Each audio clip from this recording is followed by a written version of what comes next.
नंदलाल, जो गांव का प्रसिद्ध साहूकार था, अपनी तिजोरी से सोने की एक चेन निकाल रहा था। उसके चेहरे पर एक अजीब सी बेताबी थी। उसकी पत्नी चंपा उसे पीछे से रोकती है। ये सारे कीमती गहने लेकर तुम कहाँ जा रहे हो? अरे हट जा चंपा, मेरे सामने से हट जा। मुझे मार के ही दम लेगी क्या? अब हट, जाने दे मुझे, नहीं तो अनर्थ हो जाएगा, अनर्थ। तुम्हें क्या हो गया है? अरे तुझे उससे क्या है? मेरा मन में जो भी करूं, चाहिए क्या तुझे? तुम इसे मुझे वापस कर दो, और जो इतना ही बांटने का शौक है तो ये सब मुझे दे दो। चंपा चेन छीनने की कोशिश करती है। नंदलाल उसे जोर से धक्का मारता है। चंपा का सिर जाकर मेज से टकराता है। वो दर्द से कराहती है। उसके माथे से खून निकलने लगता है। पागल चुड़ैल कहीं की, जान खा रखा है मेरा। इतना जरूरी काम है पर हर वक्त पीछे पड़ी रहती है। वो चेन लेकर तेजी से बाहर निकल जाता है। चंपा लड़खड़ाती हुई उठती है, माथे से बहते खून को छूती है। उसकी आंखों में दर्द था। वो चुपके से नंदलाल का पीछा करने लगती है। ये वही शीतला देवी है जो सबको भली अम्मा लगती है। लीलापुर के बीचों बीच शीतला पकौड़े भंडार नाम से इन्होंने अपनी दुकान खोली थी। गांव का हर आदमी, क्या जिम्मेदार, क्या बढ़ई, सब इनके पकौड़ों के दीवाने हो चुके थे। कैसे हो अम्मा? कल आई नहीं, 2 बार लौट कर गया यहाँ से। अरे अब जल्दी 1 प्लेट गर्मा गर्म पकौड़े लगा दो, कल से नहीं खाई है, मन बेचैन हुआ जा रहा है। हाँ बचवा, अभी लगाती हूँ। हर पकौड़े में हमरा बचवा सबके ही ता नाम लिया हुआ है।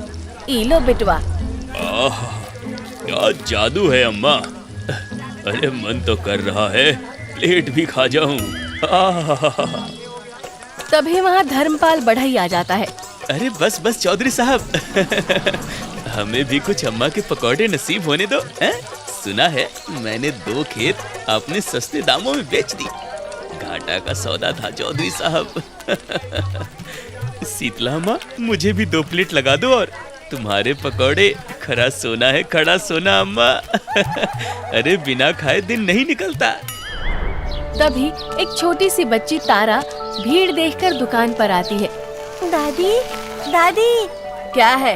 दादी, मुझे भी पकौड़े दे दो ना, मैंने बहुत देर से कुछ खाया नहीं है। पैसे हैं ये पकौड़े खरीदने के? नहीं दादी, पैसे तो नहीं है, आप बस थोड़े से दे दीजिए ना। तारा अपनी छोटी सी उंगलियों से शीतला की साड़ी पकड़ लेती है। बहुत भूख लगी है, थोड़े से बस दादी, प्लीज। शीतला देवी गुस्से में आकर अपना पैर जोर से झटक देती है। तारा दूर जाकर गिरती है और बिलख बिलख कर रोने लगती है। सब लोग खड़े हो जाते हैं। बैठ जाओ और चुपचाप खाओ। और तू, ए लड़की, देख मत जाइयो मुझे आगे से मेरी दुकान पे। सब लोग सहम कर वापस बैठ जाते हैं और फिर से पकौड़े खाने लगते हैं, जैसे कुछ हुआ ही ना हो।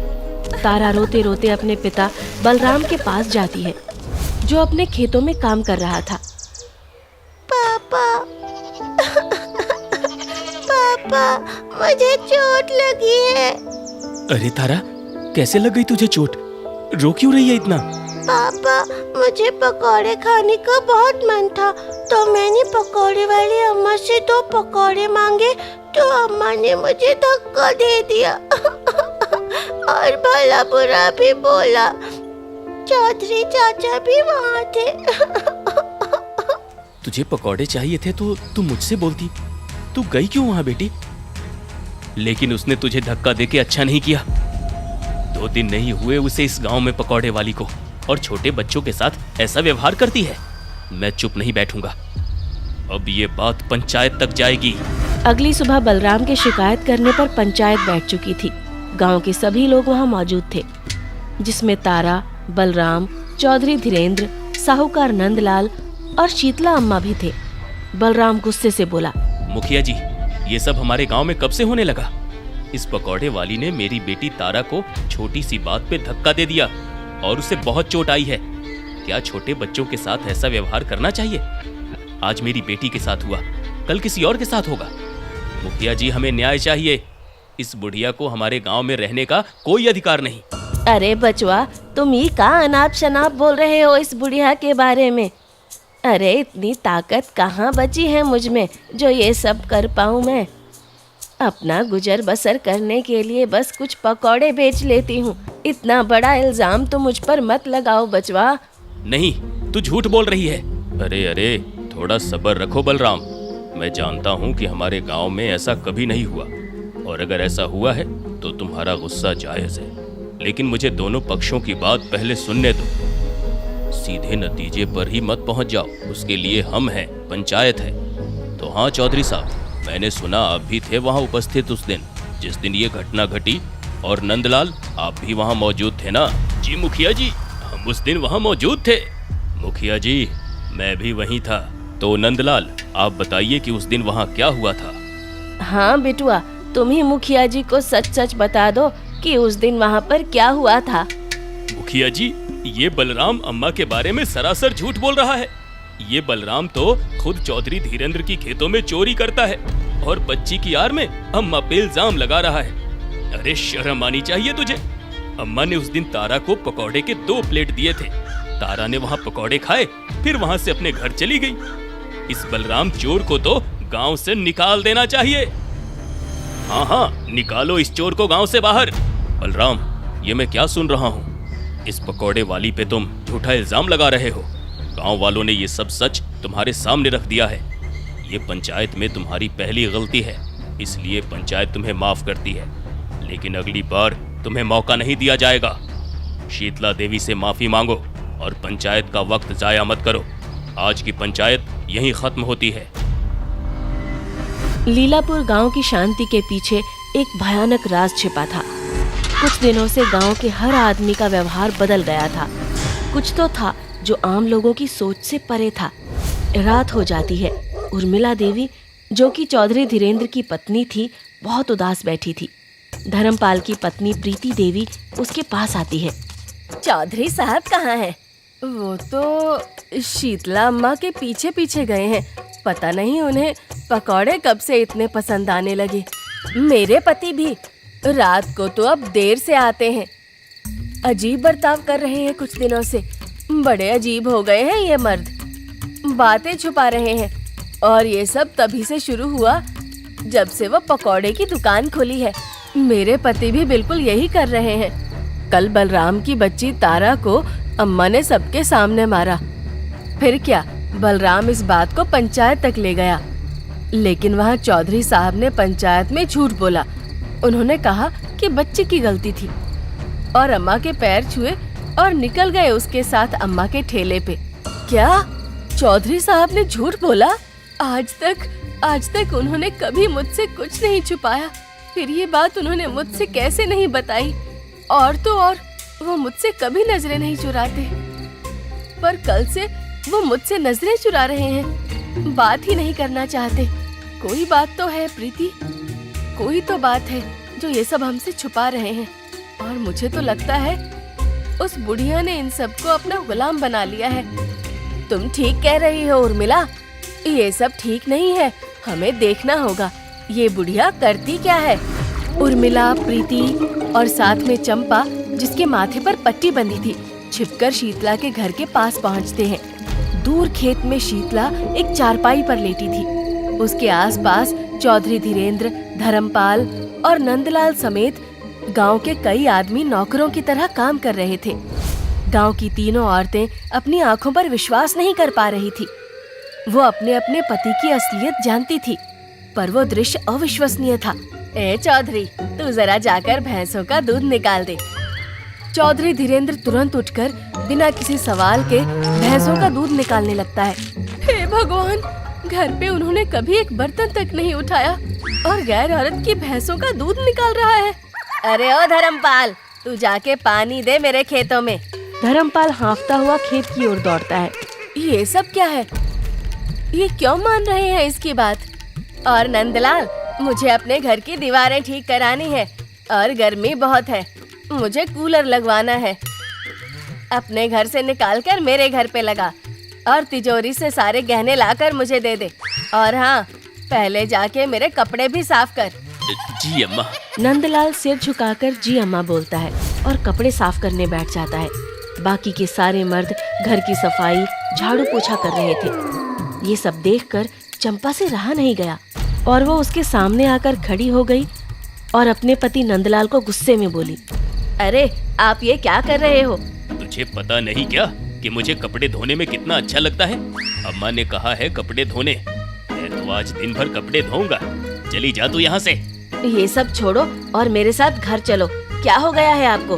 क्या कर रहे हो आप ये सब? अरे नंदलाल, तुझे सिर्फ पाउडर खाना पसंद है क्या? हाँ अम्मा रुको, मैं अभी खा के दिखाता हूँ। अम्मा, इनको रोक लो भगवान के लिए। देखो, ये कपड़े धोने वाली पाउडर खा रहे हैं, ये मर जाएंगे। अम्मा, इनको बचा लो भगवान के लिए। चंपा अपने पति की जान बचाने के लिए तुरंत वहाँ से चली जाती है और उन्हें भी समझ आ गया था कि कुछ तो गड़बड़ है। 3 औरतें एक पेड़ के नीचे आपस में बात करती हैं। अब मुझे सब समझ आ गया।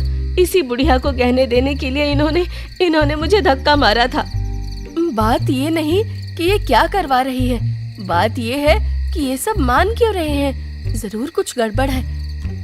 आज इसे पूरा देखते हैं और ये करती क्या है। रात गहरा जाती है। सारे मर्द थक कर शीतला के घर से निकल चुके थे।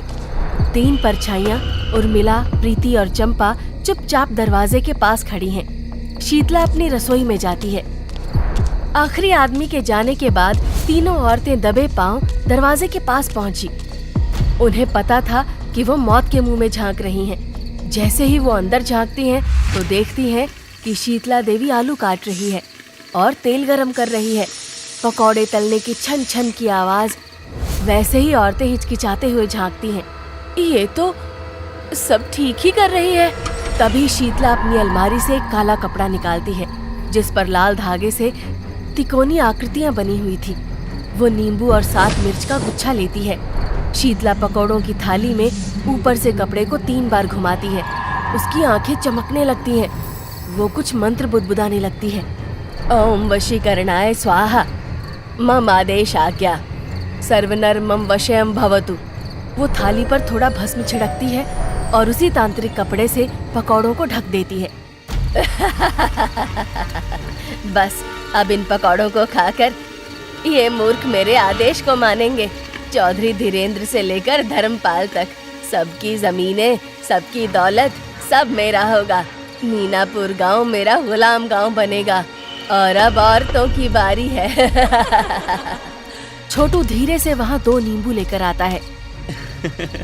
अम्मा, फिर तो आप सबसे बड़ी मालकिन बन जाओगी ना, और मैं सभी गुलामों को काम दूंगा। हाँ रे, सब कुछ मेरा होगा, कोई ना रोक पाएगा मुझे। अच्छा, जा तू ही देना गुलामों को काम। तीनों औरतों के होश उड़ जाते हैं। अरे, ये तो गांव को हड़पने चली है। हमारे मर्द इसके गुलाम बन चुके हैं। अब नहीं, आज इसे उसी के जाल में फंसाएंगे। शीतला देवी थाली से एक पकौड़ा उठाती है और आंखें मूंद कर उसमें फूंक मारने लगती है। ठीक उसी पल औरतें टूट पड़ती हैं। उर्मिला देवी उसका हाथ पकड़ती है। प्रीति देवी पीछे से उसके शरीर को जकड़ लेती है। चंपा वही पकौड़ा उठाकर जबरदस्ती शीतला के मुंह में ठूस देती है। शीतला की आंखें उलट जाती हैं। उसका शरीर कांपने लगता है। काले कपड़े से धुआं सा उठने लगता है और सारा जादू उसी पर उल्टा पड़ जाता है। वो जमीन पर गिर पड़ती है और कराहते हुए कहती है, नहीं, ये नहीं हो सकता। अब तू ही सबको सच्चाई बताएगी। हर घर जाकर बता कि तूने कैसे सबको अपने जादू से गुलाम बनाया। फिर अपनी दुकान को अपने हाथों से आग लगा और हमेशा के लिए इस गांव से चली जा। हाँ, मैं सब सच बताऊंगी, मुझे जाने दो। अगले दिन गांव के चौक में सारे गांव वाले खड़े थे। शीतला देवी सबके सामने सब सच सच उगलती है। वो अपनी दुकान पर जाती है और अपनी दुकान में आग लगा देती है। आग की लपटें ऊंची उठती हैं। वो फटी फटी आंखों से गांव को छोड़कर हमेशा के लिए चली जाती है। उर्मिला, प्रीति और चंपा दूर खड़ी थी। उनकी आंखों में थकान थी, पर डर नहीं, सिर्फ जीत की चमक थी। वो एक दूसरे को देखती हैं और मुस्कुराती हैं। अब उनके मर्द उनसे नजरें नहीं चुराएंगे।